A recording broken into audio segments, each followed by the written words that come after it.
Saudaraku sekalian, kembali kita bertemu di Imakode Channel. Jangan lupa subscribe, like, dan komentar. Bapak Ibu sekalian yang saya kasih dalam nama Tuhan kita Yesus Kristus, baru ini ada seorang mualaf. Katanya dia adalah seorang pendeta atau seorang hamba Tuhan yang begitu banyak mengerti firman Tuhan. Mari kita dengarkan penjelasan beliau dan berkata bahwa Ismail yang dipersembahkan oleh Abraham bukan Ishak. Mari kita menyaksikannya bersama. Dalam Kejadian pasal 22 ayat 2 yang mengatakan demikian. Firman-Nya, ambillah anakmu yang tunggal itu yang engkau kasihi, yakni Ishak. Pergilah ke tanah Moria dan persembahkanlah dia di sana sebagai korban bakaran pada salah satu gunung yang akan kukatakan kepadamu. Nah, di sini atas dasar ayat inilah umat Kristen mengklaim bahwa anak yang hendak dikorbankan Nabi Abraham adalah Ishak, bukan Ismail. Benarkah kesimpulan ini? Mari kita belajar kritis. Nama Ishak dalam Kejadian pasal 22 ayat 2 disebut anak tunggal Abraham. Itu patut dipertanyakan karena fakta-fakta dalam Bible menyebutkan bahwa Ismail dalam Alkitab berusia 14 tahun dibandingkan adiknya Ishak. Karena Ismail dilahirkan ketika Abraham berusia 86 tahun. Ini terdapat di Kejadian pasal 16 ayat 16. Dan Ishak dilahirkan ketika Abraham berusia 100 tahun. Jadi tidak mungkin yang dikorbankan itu Ishak, karena Ismail lebih dulu. Penginjil yang saya hormati, penginjil ini untuk menutupi kekeliruannya, ayat tersebut menyatakan Ishak sebagai anak tunggal Abraham. Karena Ismail bukan anak sah Abraham, dia mengatakan demikian. Saya jawab dengan tegas saya harus ada dalil. Kitab 1 Tawarik 1 ayat 28. Anak-anak Abraham ialah Ishak dan Ismail. Ini dalam Bible. 1 Tawarik 1 ayat 28. Di situ menyebutkan anak-anak Abraham ialah Ishak dan Ismail. Sah. Bukan anak tunggal. Bila seorang penginjil menuduh Ismail anak sebagai anak rekayasa dan anak yang tidak sah dari Nabi Ibrahim, otomatis menghina Ibrahim sebagai nabi yang pernah mengalami kecelakaan iman sehingga menurunkan anak rekayasa yang tidak sah. Di dalam Kejadian 16 pasal 1, Kejadian 16 ayat 1 sampai 4, bahwa Ismail lahir dari pernikahan sah atau resmi antara Abraham dan Hagar atas persetujuan istri pertamanya. Ini semua ada di dalil kitab Bible.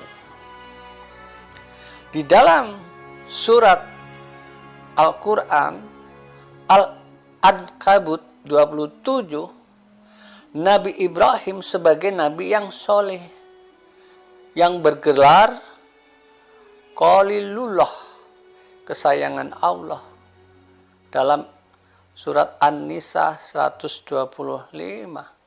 Justru saya sangat menghargai dan menghormati Nabi Ibrahim. Saudaraku yang dimuliakan Allah Subhanahu wa Ta'ala, disinilah penjelasan saya biarpun sedikit. Saudaraku sekalian, kita sudah mendengarkan penjelasan beliau, seorang mualaf. Maka saya menjelaskan siapakah yang dipersembahkan oleh Abraham, Ismailkah atau Ishak. Pertama-tama saya menjelaskan siapakah sebenarnya Ismail. Ismail adalah anak budaknya atau kundiknya atau hambanya Abraham atau Sarah. Atas saran atau pendapat atau suruhan atau perintah Sarah, Abraham menikah atau Abraham mengambil Hagar sebagai istrinya. Dan ini bukan perintah Tuhan. Hanya karena Sarah, hanya karena Abraham tidak sabar menunggu keturunannya dari Sarah. Nah, saudaraku yang dikasihi oleh Tuhan, Sarah menyuruh Abraham untuk menghampiri kundiknya atau hambanya atau budaknya Abraham. Kita melihat bahwa Sarah dan Abraham adalah orang Ibrani. Hagar adalah orang Mesir. Bukan orang Arab, bukan orang Ibrani, tetapi orang Mesir.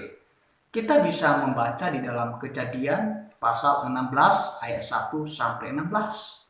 Sementara Abraham adalah orang Ibrani di dalam Kejadian pasal 14 ayat 13. Nah, saudaraku sekalian, kita sudah melihat bahwa Ismail adalah anaknya Hagar, anaknya kundik Sarah. Saudaraku yang dikasihi oleh Tuhan, Ismail adalah anak yang diusir oleh Abraham, kata lain dibuang oleh Abraham.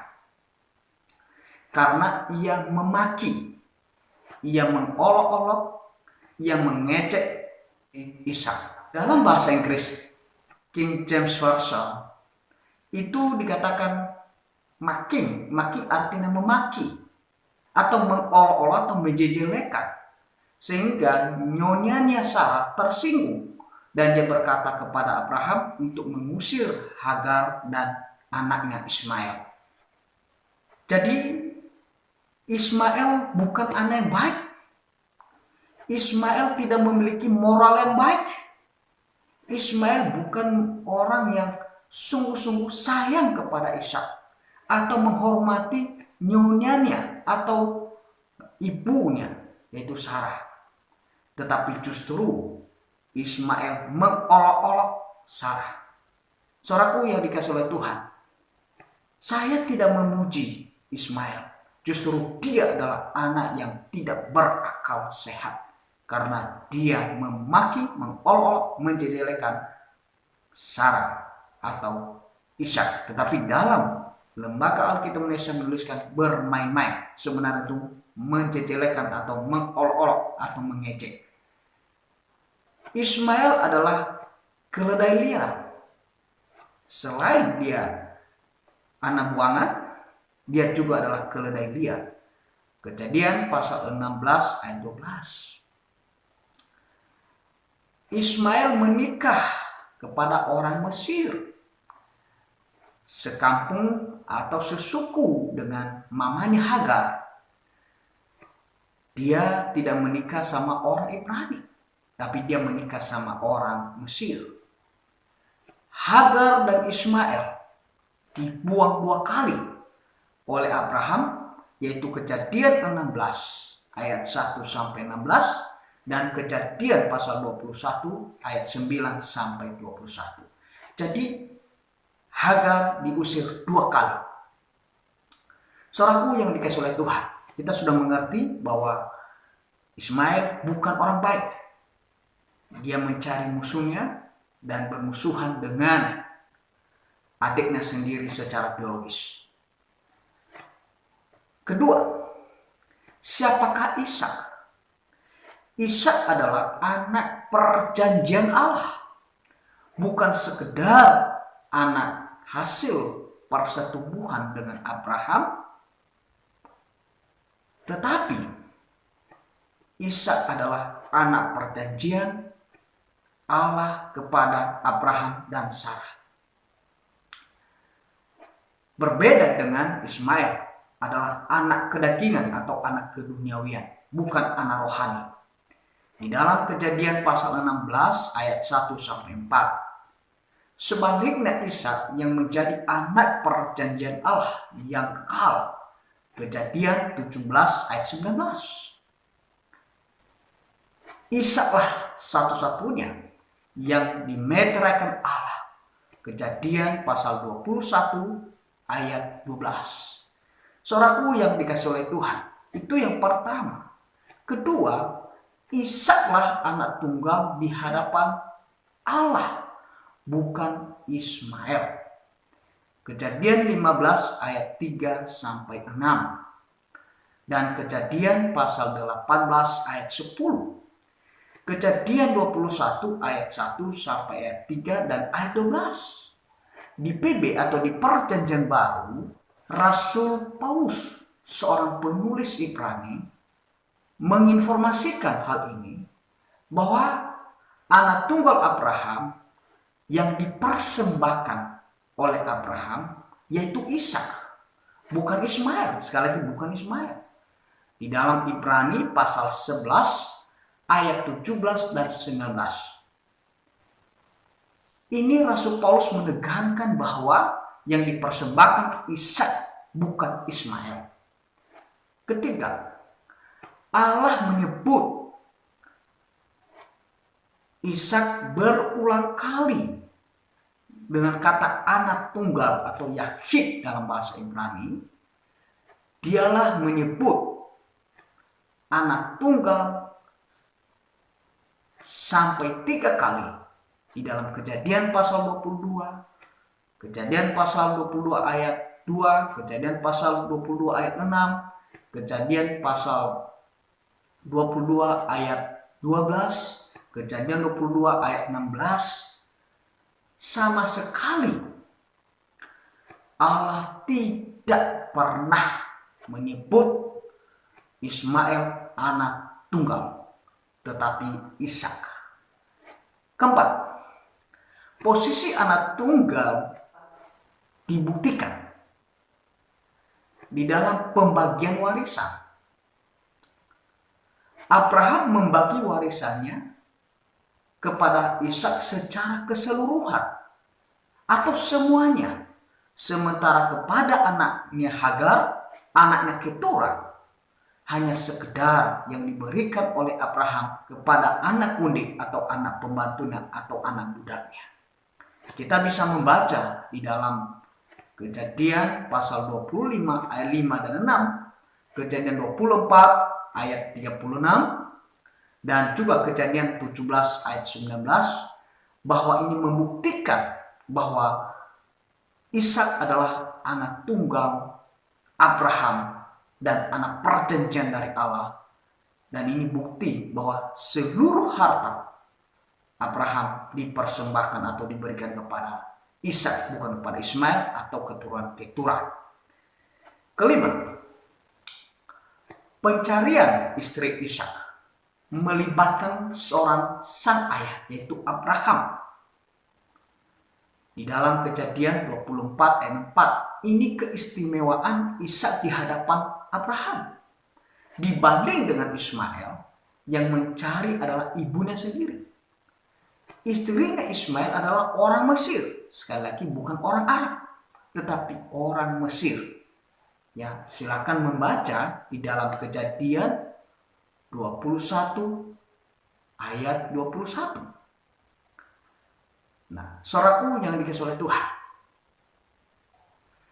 siapakah yang dipersembahkan oleh Abraham? Siapakah yang dikorbankan oleh Abraham?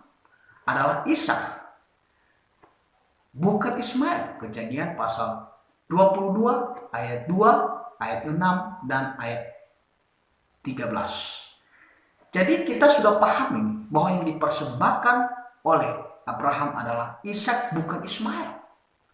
Nah, jadi kita sudah melihat karakternya Ismail.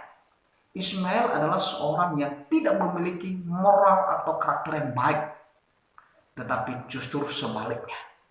Saudaraku yang dikasihi oleh Tuhan, apa perumpamaan yang ingin disampaikan Allah kepada umatnya? Kalau kita melihat Hosea pasal 12 ayat 11. Pertama, manusia berdosa dilambangkan Ishak yang memikul beban kayu. Kejadian 22 ayat 6. Dihukum mati dilambangkan oleh Allah yang menuntut kematian Ishak. Manusia berdosa, Kejadian 22 ayat 2. Menurut hukum keadilannya, upah dosa adalah maut. Roma pasal 6 ayat 23. Ketiga, penebusan lewat penyaliban Yesus yang adalah anak domba Allah, seperti yang disaksikan oleh Nabi Yohanes atau yang sudah disampaikan oleh Nabi Yohanes. Yohanes pasal 1 ayat 29 dilambangkan dengan penyembelihan seekor anak domba jantan sebagai tebusan dari Allah kepada manusia berdosa. Kejadian 22 ayat 13. Bukan penyembelihan kambing untuk sedekah kepada manusia. Nah, saudaraku yang dikasihi oleh Tuhan, jadi kematian anak domba itu melambangkan Yesus Kristus. Siapakah yang dipersembahkan oleh Abraham adalah Ishak. Jadi kita melihat di sini bahwa Allah yang akan menyediakan anak domba untuk korban bakaran baginya. Kejadian 22 ayat 8. Jadi pengganti Ishak adalah domba korban. Kita adalah orang berdosa sama dengan Ishak. Tuhan yang menyediakan domba korban. Sama seperti ketika Abraham mempersembahkan Ishak, Tuhan sudah menyediakan domba. Demikianlah kita yang seharusnya mati karena dosa, tapi dosa kita sudah ditanggung oleh Yesus Kristus. Dan siapakah yang menyediakannya? Yaitu Allah sendiri. Itulah yang disampaikan oleh Yohanes pasal 1 ayat 29. Lihatlah anak domba Allah yang menghapus dosa sesungguhnya. Jadi yang dipersembahkan adalah Ishak, bukan Ismail. Tuhan Yesus memberkati. Maranatha.